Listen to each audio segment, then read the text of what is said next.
जय मसीह की दोस्तों, आप सभी को स्वागत करता हूं इस वीडियो में, इस टॉपिक में कि आज पूरी मानव जाति का पापों से बचने का रास्ता यीशु मसीह ने खोल दी है, जो कि आज से 2024 साल पहले यीशु मानव रूपे पैदा होकर जन्म लेकर इस पृथ्वी पे, इस प्लेनेट पे पूरी मानव जाति के लिए पापों से बचने का एक रास्ता खोल दी है। और वो रास्ता है, वो दरवाजा है, वो शख्स है यीशु पे विश्वास करना। अपने मन से, अपने मुंह से यीशु को विश्वास करना और प्रभु बोलकर जानना, तो आपका उद्धार पक्की है। मैं इस टॉपिक पर आज बात करूंगा कि मानव जाति का पापों का एक ही निवारण है, एक ही रेमेडी है, एक ही छुटकारा है। वो निवारण, वो छुटकारा, मुक्ति एक वचन को सुनते हैं। प्रेरितों के काम 4 अध्याय 12 नंबर वचन लिखा है। पूरे मानव जाति सुने, जहां कहीं से भी ये हिंदी भाषा आपको समझ आ रही है, वो चाहे कहीं का भी क्यों ना हो, ये वचन को सुने कि प्रेरितों के काम 4 अध्याय 12 नंबर वचन लिखा है, किसी दूसरे के द्वारा नहीं, क्योंकि स्वर्ग के नीचे मनुष्यों में और कोई दूसरा नाम नहीं दिया गया जिसके द्वारा हम उद्धार पा सके, जिसके द्वारा हम उद्धार पा सके। कोई दूसरा नाम नहीं यीशु के अलावा। अब बताए तो बाहर की कितने बकवास आप सुनते हैं ना, तो इससे बचे रहो, सावधान रहो। नहीं बचा सकते कोई आपको, मानव जाति को, एक एक मनुष्य को पाप से। सिर्फ यीशु बचा सकता है। वो रास्ता वही है, दरवाजा वही है। दोस्तों, एक बहुत बड़ा गंभीर विषय है, ये बहुत बड़ा विषय है। आप पृथ्वी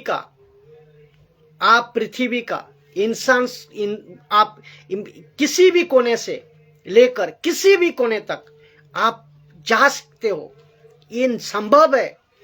आप चांद पे जाकर अपना जमीन खरीद सकते हो, ये संभव है, ये मुमकिन है। आप दुनिया के मिलियन ट्रिलियन पैसा कमा सकते हो, ये संभव है। आप दुनिया के किसी भी चीजों को कामयाबी कर सकते हो, ये संभव है। लेकिन खुद के पाप से छुटकारा, उद्धार मनुष्य कभी नहीं पा सकता, मनुष्य कभी नहीं पा सकता। कितने कुछ आप लहू बहा दो बलिदान के रूप में, क्या मेरे पाप माफ होंगे? बिल्कुल नहीं होगा। कितने पैसा खर्च कर दूं पाप के मुक्ति के लिए, क्या मेरे पाप माफ होंगे? कभी नहीं, नहीं होंगे। मैं कौन सा पानी में डूबूं, कितनी बार डूबूं, क्या मेरे पाप माफ होंगे? नहीं होंगे। क्या कितना पूजा पाठ कर लूं, मेरे पाप माफ होंगे? बिल्कुल नहीं होंगे। मैं कितना दान दक्षिणा कर दूं मेरे पापों के लिए, क्या मेरे पाप माफ होंगे? बिल्कुल नहीं होंगे। मैं कितना बाबा गुरु दूसरे तीसरे को घर पे बुला लूं, मेरे पाप माफ होंगे? बिल्कुल नहीं होंगे। मेरे पाप माफ नहीं होंगे। तो इसका छुटकारा इसको कैसे छुटकारा पाए, इससे पाप से कैसे बचे, मैं रखने जा रहा हूं। तो वही तो ट्रैफिक है आज का कि रखने जा रहा हूं। रोमियो का 10 अध्याय 9 नंबर वचन कहता है, यदि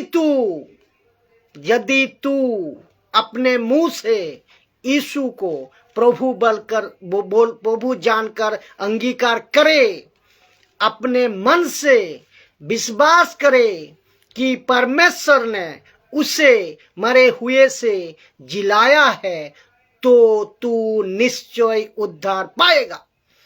तो तू कन्फर्म उद्धार पाएगा, तू निश्चय उद्धार पाएगा। इसका मतलब है कि कोई अपने बिहाफ में मरा है, कोई आपके लिए मरा है, पूरे मानव जाति के लिए मरा है, क्योंकि आप पापी थे। इसीलिए लिखा है कि आकाश के नीचे यानी कि पृथ्वी पर मानव जाति के लिए कोई दूसरा नाम नहीं दिया गया, क्योंकि स्वर्ग का नीचे नाम नहीं दिया गया, क्योंकि उसका वजह क्या है, कोई आपके लिए मरा है, कोई आपके लिए मरा है, और वो है यीशु मसीह।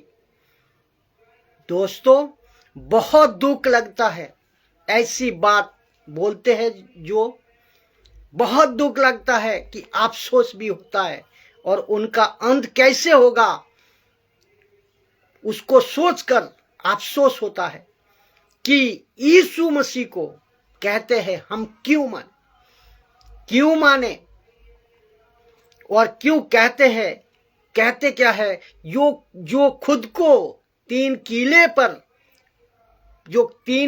पर मर गया, 3 किलो के बर्दाश्त नहीं कर पाया, वो मर गया क्रूस पर। तो वो गॉड कैसे हो सकता है, वो गॉड कैसे हो सकता है, कैसे माने उनको।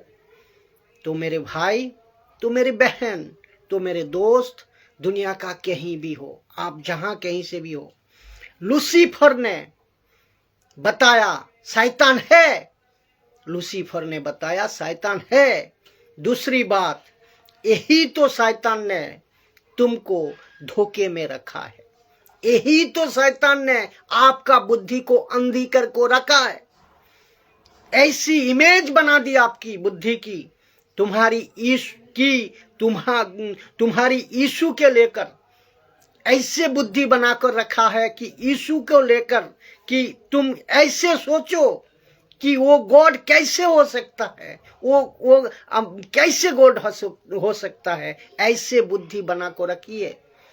जो खुद 3 किलो को बर्दाश्त नहीं कर सका, वो कैसे गॉड हो सकता है। यही तो लूसीफर आपका दिमाग में डाल को रखी है।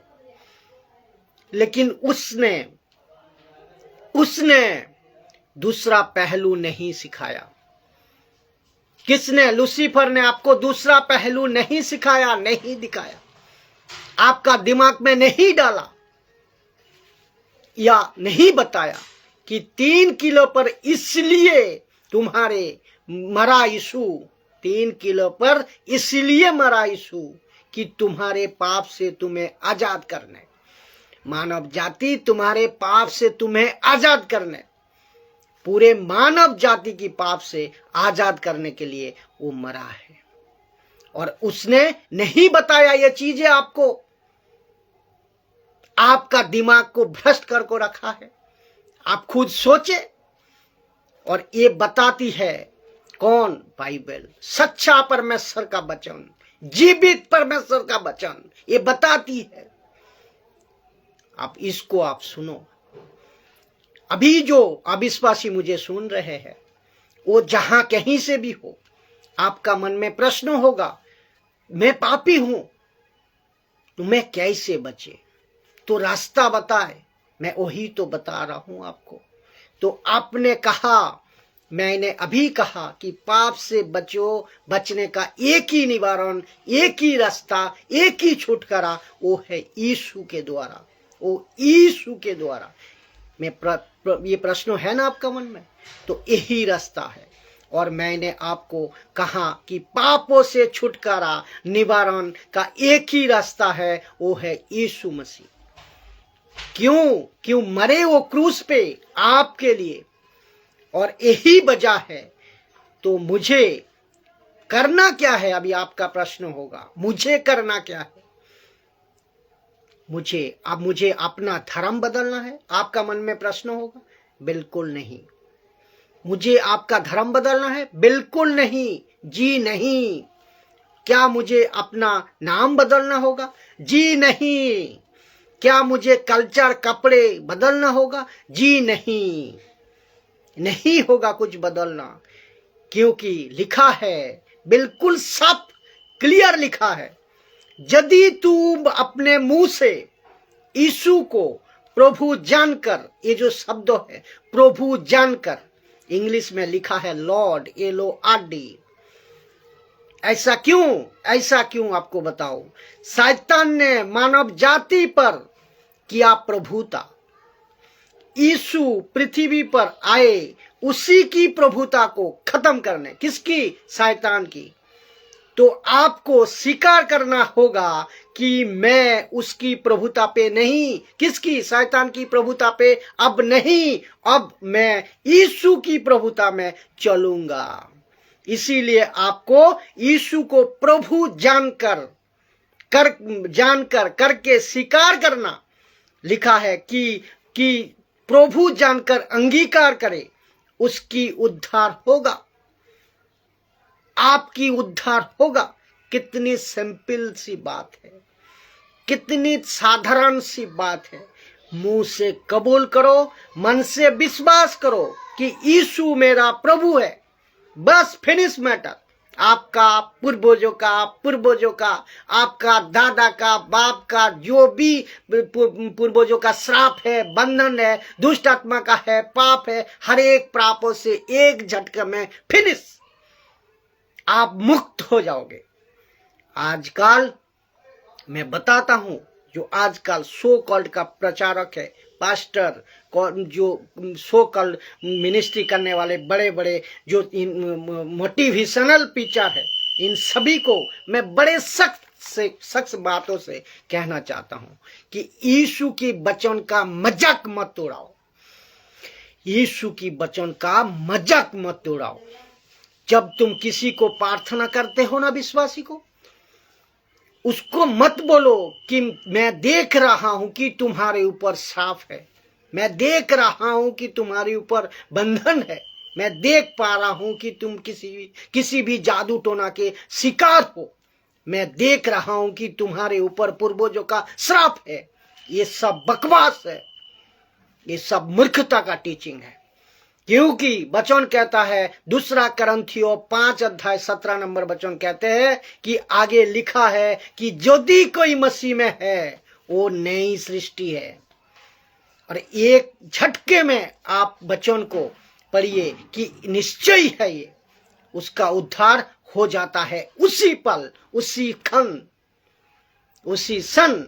और अब खास करके उन लोगों को, ऐसो पास्टर को पास जाते हैं, उन लोगों को भी कहना चाहता हूं, खास करके उन लोगों, ऐसे पास्टर का पास जो जाता है, उन लोगों को भी कहता हूं, ऐसो सेवकों को पास जो जाते हो, आप सभी को कहता हूं कि बाबा, जो बाबा बनकर सोकट बाबा बनकर बैठे हैं, उनको धोखे में मत रहिए, उनको झांचे में मत आइए, उनका चक्कर में मत पड़िए और अपना पैसा उनके पीछे बर्बाद मत करिए। वो तुमको उल्लू बना रहा है, वो तुमको उल्लू बना रहा है। तो अपनी अक्ल लगाओ, अपनी दिमाग खोलो, बाइबल को पढ़ो। यीशु कहता है कि जो सत्य को जान गया वो स्वतंत्र है, स्वतंत्र है। तो फिर ऐसी बात ऐसी बाबा टाइप के प्रचारक को क्यों फॉलो करते हो, क्यों सुनते हो? तो आप कैसे स्वतंत्रों में, कैसा स्वतंत्र को लेकर चल रहे हो जो तुमको ऐसी बाबा, ऐसी पास्टर, ऐसी टीचर उल्लू बना दे रहा है। फिर ऊपर से कहते हैं कि तुमको उपवास में जाना होगा। इनको कहते हैं कि यीशु ने जो बलिदान किया है ना, वो कम रह गया शायद, इसीलिए तुम अपनी तरफ से कुछ ऐसा करो कि ताकि वो पूरा हो जाए। क्या बकवास है ये, क्या मूर्खता का है, क्या चल रहा है ये। ऐसी बहुत दुकान खोल को रखी है आज लोगों ने। तो हम सब के लिए क्या करना है, हम सब के लिए ये बाइबल की वचन काफी है, जो कहती है कि तुम आजाद हो। फिनिश। उसके बाद आपको जो मसीह जीवन जीना है ना, यीशु के साथ का जीवन, जिसको जैसे जीना है, कैसे जीना है, जैसे यीशु कहता है वैसे जीना है। ना कोई संस्था कहता है ऐसा नहीं जीना, जैसा यीशु कहता है ऐसे जीना है। उसको ऐसे जीना है जो यीशु चाहता है। यीशु जैसे कहता है, फिर खेल खत्म और कुछ नहीं करना। जब तक तुम उसके दायरे में हो, जब तक तुम यीशु के दायरे में हो, तब तक तुम सुरक्षित हो। अगर तुम खुद ही दायरा छोड़कर बाहर आ जाओगे, ऐसे बाबा पास्टर टाइप के लोग अगर प्रार्थना भी कर दे, तो तुम्हारा कुछ भी नहीं होगा, तुम्हारा कुछ भी नहीं होगा। कि अभी मुझे काफी लोग सुन रहे होंगे, जिस पास्टर ने प्रार्थना, किसी पास्टर से प्रार्थना मत करवाइए। जिस किसी का उद्धार हो गया है, हो जाता है, उसी दिन आपको सिर्फ और सिर्फ यीशु से प्रार्थना करना है। जिसके प्रार्थना, किसी से प्रार्थना मत करवाइए। मैं आपको सीधी लाइन बता रहा हूं, क्योंकि ऐसा कोई भी एक भी वचन आपको नहीं मिलेगा कि जहां किसी ने विश्वासी बनने का बाद किसी सेवकों को कहा कि मुझे प्रार्थना कर दो, मेरे आज तबीयत ठीक नहीं है, मेरा ये प्रॉब्लम है, मेरा वो प्रॉब्लम है। नहीं मिलेगा। जिस किसी ने भी प्रार्थना करवाई है, या तो सेविकाई के लिए करवाई है, या सेविकाई के लिए करवाई है, और उन्होंने अगर उपवास और प्रार्थना भी किया, वो भी मिशन के मामले में, मिशन काम के लिए किया, चार्ज के लिए किया है। दुनिया का सेवक चार्ज के लिए किया है। वो चाहे पौलुस की बात हो, जो कलीसियों का किताब 4:3 में वचन में लिखा है, मेरे लिए प्रार्थना करो कि परमेश्वर मेरे लिए द्वार खोल दे। अगर पतरस ने भी खड़े खड़े प्रार्थना किया होगा, जो कि आपको प्रेरितों का काम अध्याय 4 से 25, 26, 27 से आगे अगर देखोगे, प्रार्थना पर पतरस ने करी कि हमको वो ताकत दे कि हम बड़े ताकत से तेरा वचन सुनाए। तो जैसा मैं सुना रहा हूं ऐसा वो कह रहा है, मैं सुनाओ, प्रार्थना कर। अगर आप मुझे याकूब की किताब से भी बोलोगे, 5:13 नंबर, 14, 15 नंबर वचन बोलोगे ना, फिर उसका कॉन्टेक्स्ट अलग है, उसको समझना होगा। उसका कॉन्टेक्स्ट अलग है, क्योंकि वहां अविश्वासी के लिए बात हो रही है, विश्वासी का बात नहीं हो रही है। तो और धर्मी जन के प्रार्थना में बहुत कुछ हो सकता है। एलिया कौन था, मैं बताऊं आपको। एलिया कौन था, आप कौन है? एलिया से भी बड़ा ज्यादा धर्मी आप। कैसे? क्योंकि आपके अंदर जो धार्मिकता है वो कोई व्यवस्था की धार्मिकता नहीं है। आपके अंदर जो धार्मिकता है वो यीशु की धार्मिकता है, वो यीशु ने दिया है। यीशु के चलते आप धर्मी हो। तो सबसे बड़ी धार्मिकता कौन हुई? आप। यीशु की धार्मिकता, तो ये सबसे बड़ी धार्मिकता हुई यीशु की धार्मिकता से आप धर्मी हो। तो सोच को देखिए आप। और एक बात, जो मोटिवेशनल प्रचारक है, जब प्रचार करते हैं ना, ये कहते हैं कि तुम अलौकिक हो, तुम सामर्थी हो, तुम परमेश्वर का वचन हो, तुम पता नहीं क्या कर सकते हो। बोलते हैं ना, तुम परमेश्वर का बेटा बेटी हो, तुम परमेश्वर का आत्मा तुम पे बसता है। तो जब तुम इतने कुछ हो, मेरा प्रश्न, जब तुम इतने कुछ हो तो उनके पीछे क्यों भागते हो? उन बाबाओं के पीछे क्यों भागते हो जिसने तुमको सब कुछ बनाया? किसने? यीशु ने सब कुछ बनाया तुमको। उसके पीछे क्यों नहीं भागते? यीशु का पीछे क्यों नहीं भागते? बताइए आप। दिमाग लगाओ, अक्ल खोलो। तो दोस्तों, मेरे जितने हिंदू, मुस्लिम, आदिवासी, दुनिया के जितने भी लोग अभी इस वीडियो को देख रहे हो, ये कंसेप्ट को समझ रहे हो, मुक्ति, मोक्ष, सल्वेशन, उद्धार सिर्फ और सिर्फ एक ही जरिया है। वो जरिया है यीशु को प्रभु जानकर स्वीकार कर लो। यीशु को प्रभु जानकर स्वीकार कर लो। फिनिश